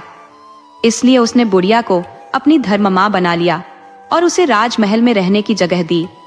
अब राजकुमार को दो माताओं का स्नेह मिलने लगा, एक उसकी जन्म देने वाली माँ और दूसरी उसकी धर्म माँ। दूसरी ओर बुढ़िया की दोनों बहुओं में तनिक भी बदलाव नहीं आया। वे पहले की तरह रोज झगड़ती रहती और घर के किसी काम में हाथ नहीं लगाती। जब बुढ़िया के बेटे परदेश से लौटे तो उन्होंने अपनी पत्नियों से पूछा, हमारी माँ कहाँ है? बहुओं ने जवाब दिया, तुम्हारी माँ तो एक सांप के साथ रहने चली गई। वह तो चुड़ैल जैसी थी, इसलिए हमने उसे घर से निकाल दिया। ये सुनकर दोनों बेटों को बहुत दुख हुआ। उन्होंने अपनी अपनी पत्नियों को एक एक थप्पड़ लगाया और गुस्से में कहा, हमारी माँ को चुड़ैल कहने की हिम्मत कैसे हुई? तुमने ऐसा क्या देखा? तब छोटी बहू ने अपने पति और जेठ को सारी कहानी बताई कि कैसे उनकी माँ उस बड़े नाग को दूध पिलाती थी और वह नाग इतना विशाल था कि उसने उनकी जिंदगी में ऐसा नाग कभी नहीं देखा था, परंतु कर्मों का लेखा जोखा सभी को भुगतना पड़ता है। राजकुमार का अच्छा भाग्य था कि वह राजा बन गया और अपनी दोनों माताओं से भरपूर स्नेह और आदर प्राप्त करने लगा। उसने अपनी धर्म मांग के लिए अलग से एक भव्य महल बनवा दिया। एक दिन बुढ़िया माई के मन में आया कि वह अपनी बहुओं और बेटों का हालचाल जाने, लेकिन जैसे ही वह उठने लगी, उसकी अंतरात्मा ने कहा, नहीं, तुम्हें वहां नहीं जाना है। वे बहुएं कभी नहीं सुधरेंगी। ये तो उनके कर्म है जो उन्हें हमेशा लड़ाते झगड़ाते रहेंगे। जब उसके बेटों को पता चला कि उनकी माँ अब राजमहल में रहती है और राजमाता बन चुकी है, तो वे समझ गए कि उनकी माँ के भक्तिभाव और अच्छे कर्मों का फल उसे इसी जीवन में मिल चुका है। उधर उनकी पत्नियों में अब भी कोई बदलाव नहीं आया था। वे अपने बुरे कर्मों का फल भुगतते हुए अपनी छोटी सी दुनिया में सिमटी हुई रह गईं।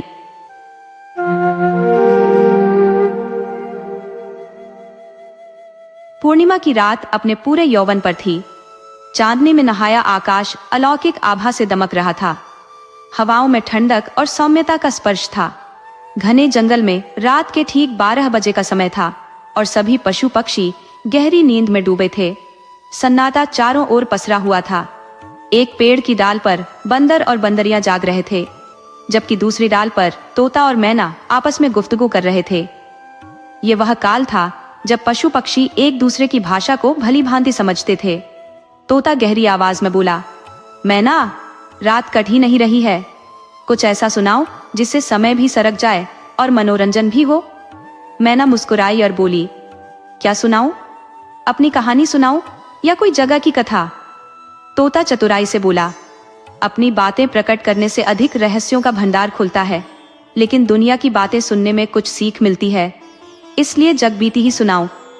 मैना ने गंभीर स्वर में कहा, तोता, आज की रात बड़ी विलक्षण है। चंद्रमा से अमृत बरसता है। इस तालाब में भी अमृत की कुछ बूंदें गिरेगी, जिससे इसका जल चमत्कारी हो जाएगा। आधी रात को जो इसमें स्नान करेगा वह मनुष्य बन जाएगा। तोता आश्चर्य से बोला, क्या यह संभव है? मैना ने उत्तर दिया, जो सच्चे प्रेमी होते हैं वे प्रश्न नहीं करते, केवल विश्वास करते हैं। तोता उत्तेजित होकर बोला, तो फिर किस बात की प्रतीक्षा? चलो हम दोनों भी कूद जाते हैं। मैना ने गंभीरता से उत्तर दिया, रहने दो तोता, हम पंछी ही अच्छे हैं। मनुष्य बनने का चक्कर अब तक हमारे जीवन में आनंद ही है। बंदर और बंदरियां पेड़ की ऊंचाई से यह वार्तालाप सुन रहे थे। बंदरियां अधीर होकर बोली, चलो बंदर, हमें भी तालाब में कूद जाना चाहिए। बंदर ने आलस्य से अंगड़ाई लेते हुए कहा, छोड़ो भी, हम यूं ही अच्छे हैं। एक डाल से दूसरी डाल पर बस छलांग लगाते रहना ही हमारी खुशी है। पेड़ों पर लगे रसीले फल खाकर ही अपने दिन गुजारने वाले जीवों के पास न तो घर की फिक्र थी और न ही किसी चिंता का बोझ। हमें कौन सा दुख है? बंदर अपनी तसल्ली में था, लेकिन बंदरिया के मन में कुछ और ही चल रहा था। उसके दिल में ये बात घर कर गई थी। उसने बंदर से कहा, यह जीवन कोई जीवन है? मैं तो इस बेमतलब की दिनचर्या से ऊब चुकी हूं। मुझे ये सब रास नहीं आता। मैं इंसान बनकर दुनिया के सारे सुख भोगना चाहती हूँ। मैंने मन बना लिया है और अब मैं तालाब में छलांग लगाने जा रही हूँ। अगर तुम सच में मुझसे प्रेम करते हो तो मेरा साथ दो।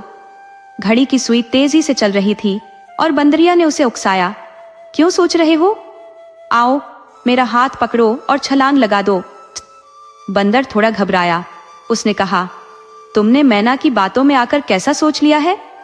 लेकिन अगर कुछ गड़बड़ हो गया तो क्या होगा? अगर कोई जहरीला सांप डस ले, या अगर हम इंसान न बन पाए और हमारे अंग टूट जाए? बंदरिया ने उसकी झिझक देख ली और समझ गई कि बंदर उसका साथ नहीं देगा, लेकिन उसके इरादे पक्के थे। तालाब की चमत्कारी घड़ी के पास जाते हुए उसने अपने डर को किनारे किया और छलांग लगा दी। जैसे ही पानी में उतरी, उसे एहसास हुआ कि वह अब एक 16 साल की कन्या बन चुकी थी। उसका रूप स्वर्गीय अप्सरा सा था। डाल पर बैठे बंदर ने उसे देखा तो मंत्रमुग्ध हो गया। जल्दबाजी में उसने भी तालाब में छलांग लगाई, मगर तब तक घड़ी का समय बीत चुका था। वह बंदर का बंदर ही रह गया। सुबह हुई तो पानी में भीगने के कारण वह लड़की ठिठुर रही थी। जैसे ही धूप निकली, वह शरीर को गरमाने के लिए खड़ी हो गई। तभी वहां से एक राजकुमार गुजरा। उसने उस अनुपम सुंदरता को देखा तो बस देखता ही रह गया। जीवन में पहले कभी इतनी अद्वितीय रूपवती से उसका सामना नहीं हुआ था। वह बहुत देर तक उसे निहारता रहा, फिर धीरे धीरे उसके पास जाकर अपने कंधे पर पड़ा चादर उतारकर उस युवती के कंधों पर ओढ़ा दिया। परिचय देते हुए कहा, कन्या, मैं इस राज्य का राजकुमार हूं और शिकार के लिए जंगल में आया हूं, लेकिन तुम्हें इससे पहले यहां कभी नहीं देखा। तुम्हारी छवि से यह नहीं लगता कि तुम इस लोक की हो। बता सकती हो तुम किस लोक से इस धरती पर आई हो और क्या है तुम्हारा नाम? अजनबी के सम्मुख उस युवती का चेहरा लाज से लाल हो उठा। उसके भीतर सिहरन सी दौड़ने लगी और उसकी सोचने समझने की शक्ति मानो क्षीण हो गई। वह ठहरी खड़ी रही, मौन और निगाहें नीचे गड़ाए। वह सोच रही थी कि कुछ समय पहले तक वह एक साधारण प्राणी थी और आधी रात के इस सरोवर में स्नान करते ही वह इतनी अलौकिक सौंदर्यवती बन गई है। कुछ क्षणों तक दोनों के बीच खामोशी पसरी रही। आखिरकार राजकुमार ने उस मौन को तोड़ा और बोला, शायद मैं बहुत मूर्ख हूं जो तुमसे यूं बेवजह सवाल कर बैठा। मुझे ये सब नहीं पूछना चाहिए था। कन्या, मुझे क्षमा कर दो और मेरी एक विनम्र विनती सुन लो।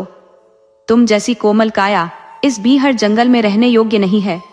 तुम्हारे नाजुक पग इस कठोर धरती पर पड़ने के लिए नहीं बने हैं। यदि तुम यहीं रही तो जंगली हिंस्र पशु तुम्हें अपना ग्रास बना लेंगे। मैं नहीं चाहता कि तुम उनके क्रूर हाथों का शिकार बनो। राजमहल में ही तुम्हारी वास्तविक जगह है, वहां जहां सभी सुख सुविधाएं तुम्हारे कदमों में हो। मेरी बात मानो और मेरे संग राजमहल चलो। मैं तुम्हें सारी विलासिता, ऐश्वर्य और मान सम्मान प्रदान करूंगा। मैं तुम्हें अपनी रानी बनाकर रखूंगा और पूरे महल में तुम्हारी ही आज्ञा चलेगी। देर मत करो, मेरे साथ चलो। राजकुमार के ये शब्द उस कन्या के दिल में घर कर गए। अब वह एक साधारण बंदरिया नहीं रही थी, वह एक युवती बन चुकी थी जिसके हृदय में अब मानव की आकांक्षाएं जाग उठी थी। उसे यह विचार करने की आवश्यकता थी कि एक नारी के रूप में उसे वस्त्रों की आवश्यकता है, आभूषणों की चाहत है और जीवन की असंख्य अन्य आकांक्षाएं भी हैं जिन्हें एक बंदर के संग पूरा करना संभव नहीं। उसे अब एक स्थिर आवास भी चाहिए जो किसी वृक्ष की शाखा पर नहीं हो सकता। राजकुमार की बातों में उसे अपना भविष्य संवरता हुआ दिखाई देने लगा। उसके मन में खुशी और संकोच के बीच द्वंद्व उत्पन्न हुआ, लेकिन अंततः उसने राजकुमार के संग चलने की स्वीकृति दे दी। किंतु उसके हृदय में अपने प्रिय बंदर के प्रति एक अव्यक्त ममत्व शेष था। उसकी आवश्यकताओं की पूर्ति वह निष्ठुर वन में अकेले नहीं कर सकता था, इसलिए वह मौन भाव से राजकुमार का हाथ थामकर महल की ओर बढ़ गई। लेकिन उसकी आंखों में विदाई के आंसू थे। उसने अपने बंदर को एक अंतिम विदा दी, मानो अपने दिल के टुकड़े को पीछे छोड़ रही हो। जैसे ही वह घोड़े पर सवार होने को हुई, उसने फिर एक बार पीछे मुड़कर अपने बंदर को देखा और उसकी आंखें आंसुओं से भरी हुई थी। बंदर ने यह सब देखा और उसकी आत्मा दुख से भर उठी। वह अपने प्रिय का पीछा करने के लिए भागा, परंतु घोड़े की गति और उसके पैरों की सीमा का क्या मुकाबला। थकान और पीड़ा में उसकी सांसें फूलने लगी और अंततः वह निराशा में अंधेरे में ध्वस्त होकर गिर पड़ा। अपने प्रिय को हमेशा के लिए खो देने के एहसास के साथ संयोगवश उस मार्ग से एक महात्मा का गुजरना हुआ। उन्होंने जब बंदर को बेसुध पड़ा देखा तो तुरंत स्थिति समझ गए, क्योंकि वे सर्वज्ञानी थे। महात्मा जी ने अपने कमंडल से जल लेकर बंदर के मुख पर छिड़का। जल की बूंदें पड़ते ही बंदर को चेतना लौटी और होश में आते ही वह फूट फूट कर रोने लगा। महात्मा जी ने उसे सांत्वना दी और उसके हृदय के बोझ को हल्का करने के लिए धैर्य से सब सुना। दुख के आवेश में बंदर ने अपनी व्यथा महात्मा को सुनाई। महात्मा जी ने उसे ढांढस बंधाते हुए कहा, तुम्हें अपने प्रिय पर विश्वास रखना चाहिए था। अगर भरोसा होता तो शायद आज यह दिन नहीं देखना पड़ता। जो होना था वह हो चुका। अब अच्छा यही है कि तुम किसी मदारी का सहारा ले लो। कुछ समय बाद संयोग से तुम्हारी प्रियतमा फिर तुम्हारे पास आ जाएगी। उसी समय एक मदारी उधर से गुजरा और बंदर को अपने संग ले गया। मदारी गांव गांव, शहर शहर बंदर के करतब दिखाकर अपनी आजीविका कमाने लगा। उधर राजकुमार उस सुंदरी को महल में लाया और उससे विवाह की आकांक्षा व्यक्त करने लगा। लेकिन उस नवयुवती का हृदय तो अब भी अपने प्रिय बंदर में ही अटका था। विवाह के प्रस्ताव को टालने के लिए उसने एक युक्ति सोची और राजकुमार से कहा, मैंने एक व्रत ले रखा है जिसके चलते मुझे 1 वर्ष तक विवाह नहीं करना है। 1 साल पूरा होने पर ही मैं तुम्हारे संग विवाह कर पाऊंगी। राजकुमार मान गया, किंतु उसकी उदासीनता उसे निरंतर खटकती रही। वह अपने समर्पण से उसकी प्रसन्नता लौटाने का हर संभव प्रयास करता, लेकिन उस युवती के मुख पर सुख का कोई आभास नहीं दिखता था। एक दिन उसने युवती से पूछा, ऐसा क्या करूं जिससे तुम प्रसन्न हो जाओ? कौन सा दुख तुम्हारे हृदय को खाए जा रहा है? युवती ने जवाब दिया, राजकुमार, यदि आपके राज्य में कोई मदारी, संगीतकार या अन्य कलाकार अपनी कला का प्रदर्शन करने आए तो उसे सबसे पहले मेरे समक्ष प्रदर्शन करना होगा। बस यही मेरी छोटी सी इच्छा है। राजकुमार ने उसकी बात सहर्ष स्वीकार की और पूरे राज्य में यह सूचना फैला दी कि कोई भी कलाकार यदि अपने हुनर का प्रदर्शन करना चाहता है तो उसे सर्वप्रथम राजकुमारी के सामने आना होगा। कुछ समय बाद संयोग से वह मदारी भी उस राज्य में आ पहुंचा।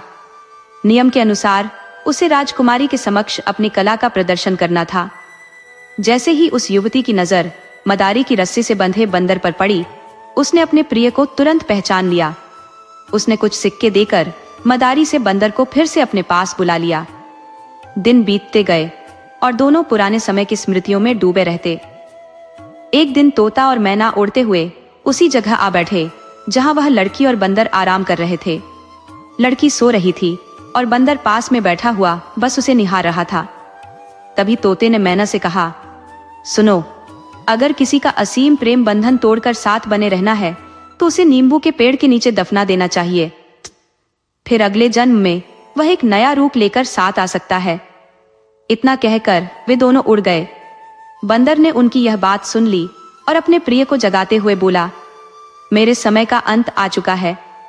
तुम मुझे इस नींबू के पेड़ के नीचे दफना देना ताकि अगले जन्म में मैं इंसान बनकर आऊं और हम फिर से मिल सके। इतना कहकर उसने प्राण त्याग दिए।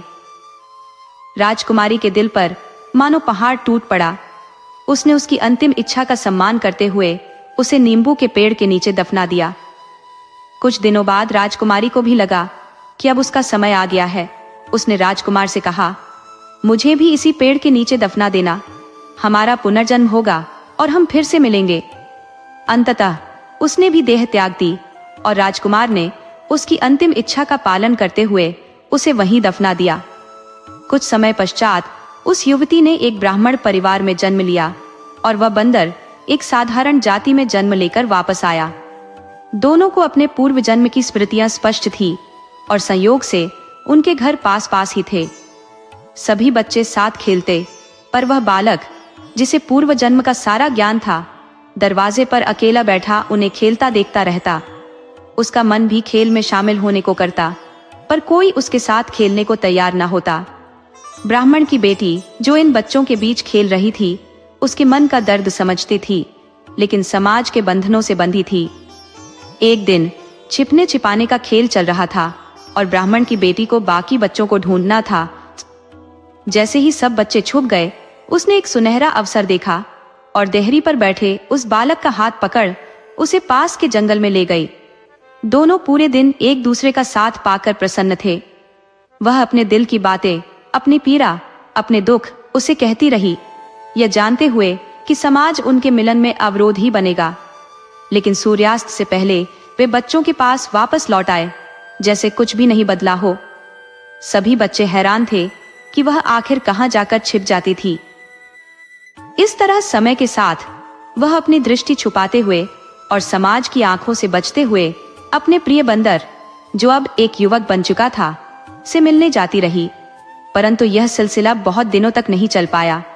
वह अब युवावस्था में प्रवेश कर चुकी थी और उसके माता पिता ने उस पर नियंत्रण रखना शुरू कर दिया था। उसकी स्वतंत्रता सीमित कर दी गई और उसका घर से बाहर निकलना तक बंद हो गया। वह दिन भर घर में कैद जैसी अवस्था में रहती, लेकिन उसका मन अपने प्रिय के पास ही भटकता रहता। एक दिन मौका पाकर वह अपने प्रिय के साथ जंगल की ओर निकल पड़ी। जंगल का नीरव एकांत उन्हें बेहद प्यारा लगने लगा। वे दोनों वहां घूमते रहे, बातें करते रहे और विचार विमर्श करते रहे कि कैसे उनके मिलन का मार्ग संभव हो। उन्हें भली भांति ज्ञात था कि घर से भागने पर उन्हें खोज लिया जाएगा और समाज उनके इस कृत्य पर कैसी कठोर सजा दे सकता है, इसकी कल्पना मात्र से ही वे सिहर उठते थे। वे पूरे जंगल में घूमते फिरते अंततः एक विशाल वृक्ष के नीचे थक कर सो गए। संयोगवश उधर से एक व्यक्ति गुजर रहा था जो उन दोनों के परिवारों और स्वयं उन्हें भी भली भांति जानता था। उसने कई बार उन्हें एक साथ घूमते देखा था और अब दोनों को एक साथ सोते हुए देखकर उसका माथा ठनक उठा। उसके लिए यह किसी आश्चर्य से कम नहीं था। एक उच्च कुल ब्राह्मण की पुत्री एक निम्न जाति के युवक के साथ विश्राम कर रही थी। क्रोध और तिरस्कार से भरकर उसने यह समझा कि यह घटना उसकी जाति के सम्मान के खिलाफ है। वह दौड़ता हुआ ब्राह्मण के घर पहुंचा और ऊंची आवाज में चिल्लाने लगा, पंडित जी सुनिए, घोर कलयुग आ गया है, घोर कलयुग आ गया है, बाहर आइए और देखिए क्या अनर्थ हो रहा है। जब पंडित जी ने उसकी पुकार सुनी तो वे तुरंत बाहर आए और उसकी बातों को सुनकर अवाक रह गए। पंडित जी ने आश्चर्य से पूछा, भाई इस तरह चिल्ला क्यों रहे हो? आखिर मामला क्या है, मुझे बताओ तो सही। उस व्यक्ति ने एक ही सांस में पूरी बात कह सुनाई। आप अभी के अभी मेरे साथ जंगल चलिए और अपनी आंखों से देखिए कि आपकी बेटी उस निम्न जाति के लड़के के साथ क्या गुल खिला रही है। पंडित जी का चेहरा सुनते ही क्रोध से लाल हो उठा। वह उस व्यक्ति के साथ जंगल की ओर बढ़े। वहां पहुंचकर उन्होंने देखा कि युवक ने अपनी बाहें फैला रखी थी और उनकी बेटी सिर टिकाकर उसकी गोद में निश्चिंतता से सो रही थी। यह दृश्य पंडित जी के गुस्से में तेल का काम कर गया। तमतमाए हुए पंडित जी ने तुरंत पेड़ की एक टहनी तोड़ी और उन दोनों को बेरहमी से पीटना शुरू कर दिया। युवक को धमकी देते हुए बोले, अगर दोबारा तुम्हें साथ देखा तो तुम्हारे पूरे परिवार को गांव से निकाल बाहर करूंगा।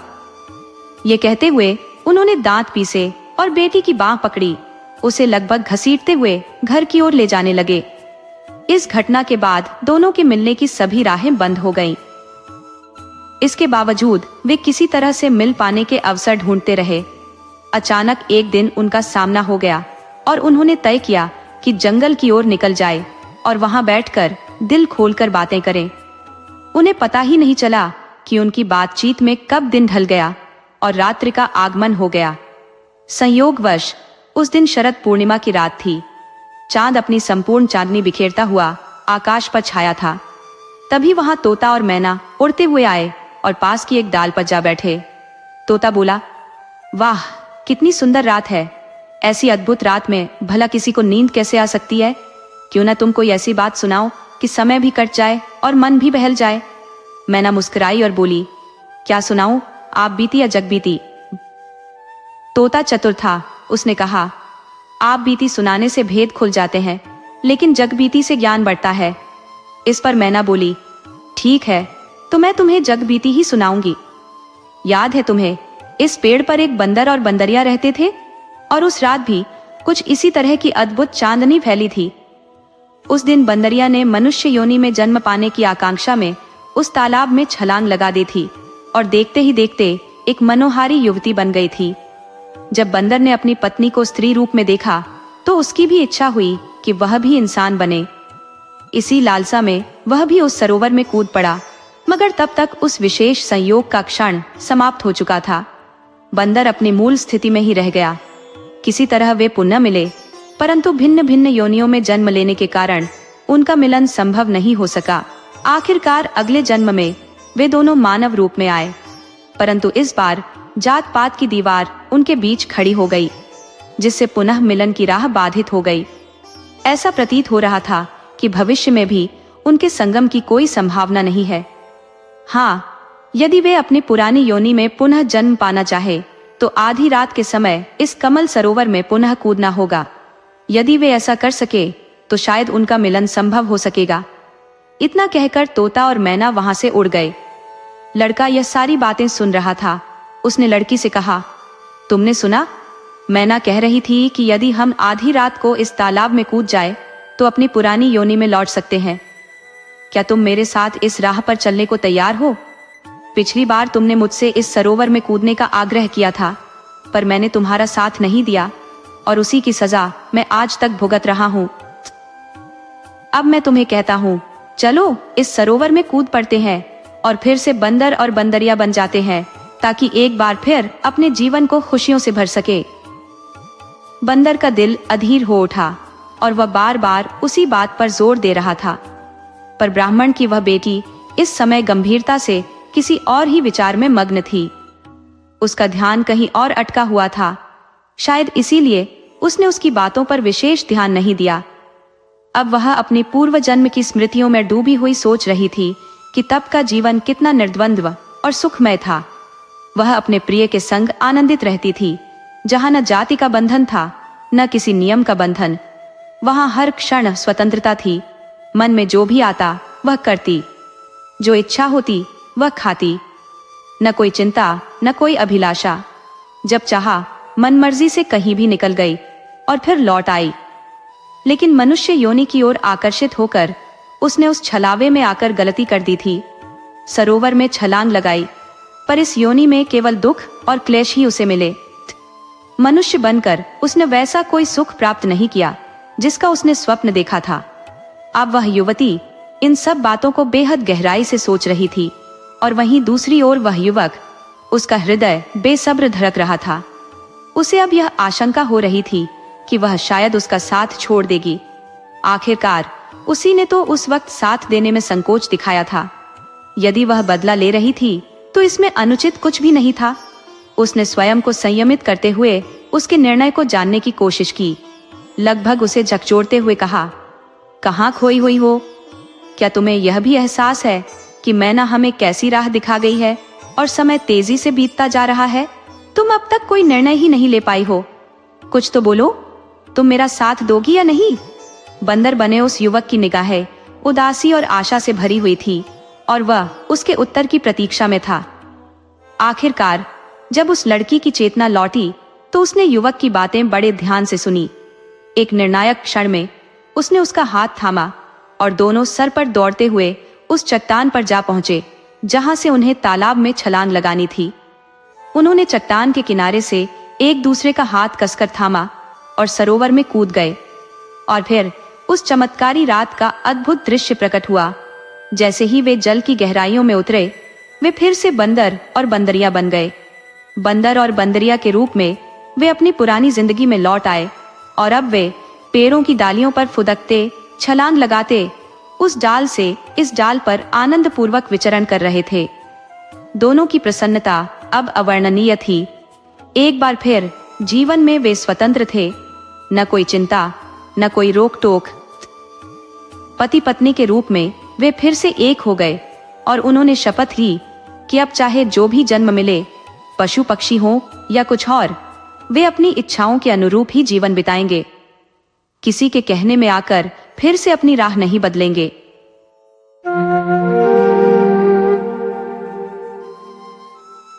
घने और विस्तृत वन में अनेकों जीव जंतु वास किया करते थे। इसी वन के एक कोने में चिड़ा और चिड़िया अपने दो नन्हे बच्चों के संग घोंसले में निवास करते थे। यद्यपि दोनों के बीच गहरा स्नेह था, परंतु चिड़िया प्रायः तुच्छ बातों पर क्रोधित हो जाती और चिड़े से उलझ पड़ती। उनका विवाद अक्सर तूल पकड़ लेता। चिड़ा सदैव संयम पूर्वक उसे समझाने का प्रयास करता, किंतु चिड़िया अपने विचारों में उलझकर कठोरता से प्रतिक्रिया देती थी। एक दिन दोनों एक विशाल वृक्ष की डाल पर बैठे हुए थे। अनायास ही उनकी किसी बात पर तीव्र बहस हो गई। चिड़िया ने व्यथित होकर कहा, तुम्हारे हृदय में मेरे प्रति कोई प्रेम नहीं है। चिड़े ने उत्तर दिया, यदि तुम मुझसे सच्चा स्नेह करती तो निरंतर मुझसे उलझती क्यों? उनके बीच विवाद बढ़ता गया और अंततः उन्होंने एक अनोखी शर्त रखने का निर्णय लिया। चिड़िया बोली, कल प्रातः जो भी सबसे पहले इस वृक्ष के नीचे आएगा, वही यह सिद्ध करेगा कि वह अधिक प्रेम करता है। दोनों ने इस चुनौती को सहर्ष स्वीकार किया। चिड़िया अपने घोंसले की ओर लौट गई, जबकि चिड़ा उसी वृक्ष पर डटा रहा। उस रात भीषण शीत लहर चल रही थी। चिड़िया ने सोचा कि चिड़ा शीघ्र ही लौट आएगा, किंतु चिड़े ने ठान लिया था कि वह पूरी रात वहीं ठहरा रहेगा और यह साबित करेगा कि उसका प्रेम सर्वोपरि है। रात गहराती गई। ठंडी बर्फीली हवाओं ने वातावरण को और कठोर बना दिया। चिड़ा ठंड से कांप रहा था, किंतु अपने निश्चय पर अडिग रहा। उसके मन में केवल एक ही विचार था, प्रातः होते ही वह चिड़िया को यह प्रमाणित करेगा कि उसका स्नेह निश्चल और सर्वोपरि है। ठंड बढ़ती रही और अंततः चिड़ा अधिक सहन नहीं कर सका। वह थकान और ठंड से ग्रस्त होकर वृक्ष की जड़ों के समीप गिर पड़ा और वहीं उसका जीवन समाप्त हो गया। चिड़ा अपने प्रेम को अभिव्यक्त करने के प्रयास में अपने प्राणों की आहुति दे बैठा। गिरते समय भी उसके अधरों पर ओम नमः शिवाय का जप चलता रहा। उसके चारों ओर बर्फ की चादर बिछ गई थी और उसकी श्वास मंद पड़ चुकी थी। इधर चिड़िया भी रात भर व्यग्र रही। नींद उसकी आंखों से कोसों दूर थी। उसका हृदय हर क्षण प्रातः की प्रतीक्षा कर रहा था, ताकि वह सिद्ध कर सके कि उसका प्रेम भी अपरिमित है। पूरी रात चिड़िया व्यग्रता से प्रतीक्षा में जागी रही। प्रातः काल होते ही वह तीव्रता से वृक्ष की ओर दौड़ी और चारों ओर दृष्टिपात किया, परंतु चिड़े का कोई अता पता नहीं था। चिड़िया उसी स्थान पर बैठ गई, मन ही मन प्रसन्न थी कि उसने यह प्रतिस्पर्धा जीत ली। समय बीतता गया। 1 घंटे बाद सूर्य की किरणें फैलने लगी और गर्माहट ने वातावरण को अपने आगोश में ले लिया। चिड़िया प्रतीक्षा करती रही, किंतु चिड़े का कहीं कोई संकेत नहीं मिला। असमंजस की स्थिति में वह इधर उधर दृष्टि दौड़ाने लगी। तभी उसे मंद स्वर में ओम नमः शिवाय का उच्चारण सुनाई दिया। उसकी दृष्टि झाड़ियों की ओर गई, जहां बर्फ से कुछ ढका हुआ दिखाई दिया। बर्फ हटाते हुए उसने देखा कि चिड़ा मरणासन्न अवस्था में वहीं पड़ा था। उसके अंग बर्फ की चादर में जम चुके थे। अत्यंत क्षीण स्वर में चिड़ा बोला, चिड़िया, मेरा प्रेम असीमित था, इसलिए मैं यहां से नहीं गया। पूरी रात इसी वृक्ष पर रहकर प्रतीक्षा करता रहा। अब मेरा अंत निकट है। चिड़ा ने अपने सच्चे प्रेम का प्रमाण देने का निश्चय किया था और उसी प्रयास में अपने जीवन की आहुति दे दी। चिड़ा के वचन सुनकर चिड़िया विलाप करने लगी। उसने देखा कि चिड़े ने अपने अंतिम क्षणों में कई स्थानों पर लिखा था, चिड़िया, मैं तुझसे अनंत प्रेम करता हूँ। तुम घर लौट आई, किंतु मैंने अपनी निष्ठा सिद्ध करने के लिए यही रात्रि बिताई और परिणति ये हुई कि मेरा जीवन समाप्त हो गया। चिड़िया को अपनी मूर्खता का तीव्र पछतावा हुआ। उसने सोचा कि क्यों उसने ऐसी मूर्खतापूर्ण शर्त रखी, क्यों उसने चिड़े को अकेला छोड़ दिया। अपने घोंसले में बैठे नन्हे बच्चों को छोड़कर वह चिड़े के साथ ही प्राण त्यागने के लिए तैयार हो गई। वियोग के इस गहन क्षण में चिड़ा और चिड़िया दोनों ने अपने जीवन का त्याग कर दिया। किंवदंती कहती है कि उनका पुनर्जन्म हुआ।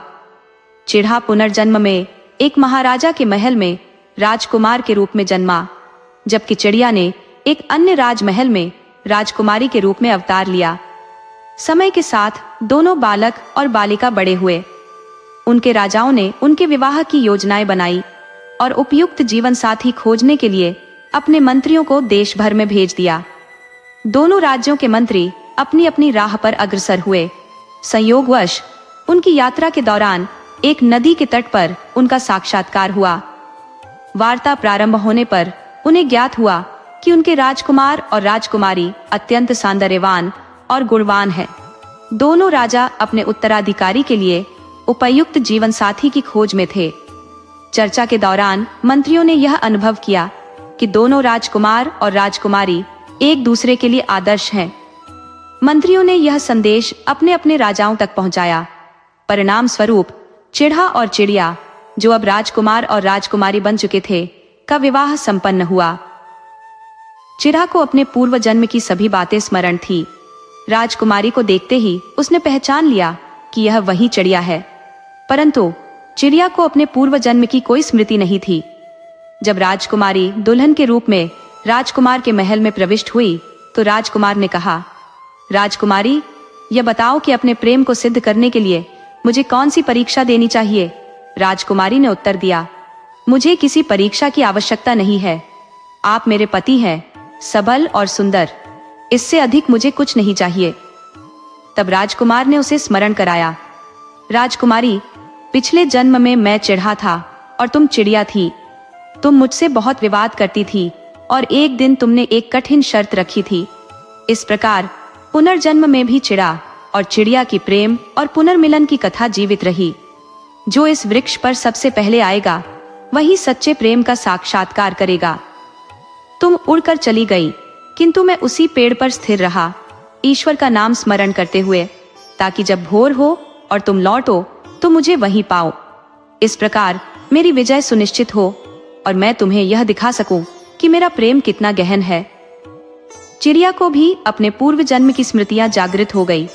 वह बोली, ये मत सोचो कि मैं तुमसे प्रेम नहीं करती थी। तुम्हारे प्रस्थान के पश्चात मैं भी उस वृक्ष के निकट से कहीं नहीं गई। जब मैंने तुम्हें हिम से मुक्त किया तो मैं अत्यंत रोई। मैंने गहरा पश्चाताप किया कि मैंने वह शर्त क्यों रखी। क्यों मैं तुमसे पहले उड़कर चली गई। मेरे भी 2 शिशु थे, किंतु मैंने उनका मोह भी त्याग दिया और तुम्हारे साथ अपने प्राण भी अर्पित कर दिए। तुमने अपने जीवन का त्याग किया था और मैंने भी अपने प्राण अर्पित कर दिए। मैंने अपने नन्हे बच्चों का मोह भी त्याग दिया, चाहे वे उड़ने योग्य भी नहीं थे। मेरा प्रेम तुम्हारे प्रति अत्यंत गहन था। ये तो तुम्हें ज्ञात है कि तुम मुझसे कितनी अपार श्रद्धा और स्नेह रखते हो। मैं भी तुमसे उतना ही अटूट प्रेम करती थी। इस प्रकार दोनों आत्माएं पुनः मिल गई और अपार स्नेह से जीवन व्यतीत करने लगी। उनका प्रेम शाश्वत और अडिग था। इसी कारण अगले जन्म में वे पति पत्नी के रूप में पुनः एकत्र हुए। जैसे भोलेनाथ और विष्णु भगवान माता लक्ष्मी के संग है, वैसे ही चिड़ा चिड़ी हर जन्म में अटूट बंधन में बंधे रहे। ये कथा सुनने और सुनाने वाले सभी जोड़े भी जन्म जन्मांतर तक इसी प्रकार प्रेमपूर्ण बंधन में बंधे रहे।